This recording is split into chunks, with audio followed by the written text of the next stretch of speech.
or three more friends on the settee here. And the time was March 2009.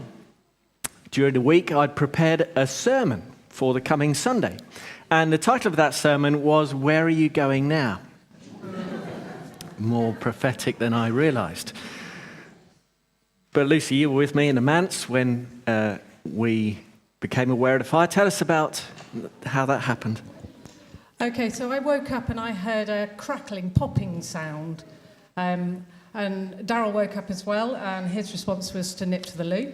My response was to look out the window, and I was surprised, horrified, shocked to see flames shooting out of the top of the church, and there was electrical arcing coming from one corner of the church.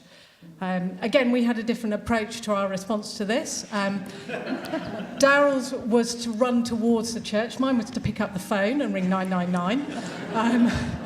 And while I was on the phone to the call operator, I was also leaning out of the window going, "Don't go in!" to Darrell. So obviously they sent numerous fire engines, and the fire was really taking hold. At this time, there was slates popping off. They were firing, burning into our garden, where we had an oil tank.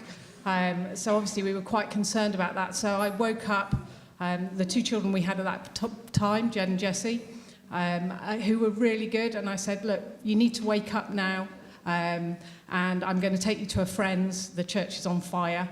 And they just got up and they went. I don't know what they were thinking at the time, but they were good as gold, and they went up the road to a friend's because we weren't happy for them to stay there.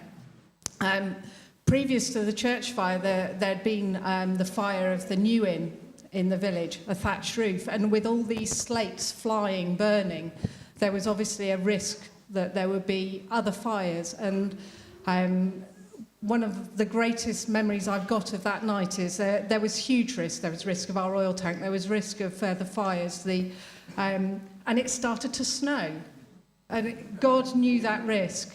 Yeah, the church was burning down. It was the roof took, and it was like an inferno.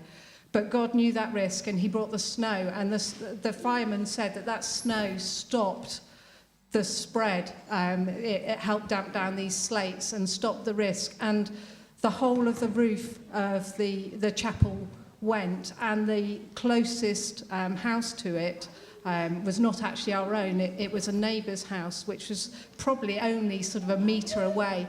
And although the whole of the roof at that corner went, their plastic guttering wasn't melted. And again, that's a sign of God's protection at that time. So, yes, it was shocking. Not something I really want to live through again. But you could really see God's hand in control, and the provision, and also down to the fire brigade being able to get there, even though it was snowing. So God knew, he sent the snow to protect, but not too much. And so the fire brigade and all the engines were still able to get there. So the fire had taken hold. Betsy, you were the church secretary at the time. I'm not sure how you came to know, but you and David were stood with me and Lionel and Iris watching the fire from the manse. And we got out our marshmallows and started to... No, we didn't. Tell me about your memories of that evening. Well, it was just that, I suppose, first of all, I remember as church secretary, we had a deacons meeting. I think it was that week, a deacons away day, and our congregation was really outgrowing the old building. And we thought, well, what are we going to do? And this was what we were discussing. And we thought, first of all, should we enlarge the building? It was an old place. Should we enlarge it? And we'd been looking at a property that was quite near and deciding, well, no, we weren't going to buy that. And then we thought, well, maybe we should do a church plant. That was the thing at the time, if you got too big, you did a church plant.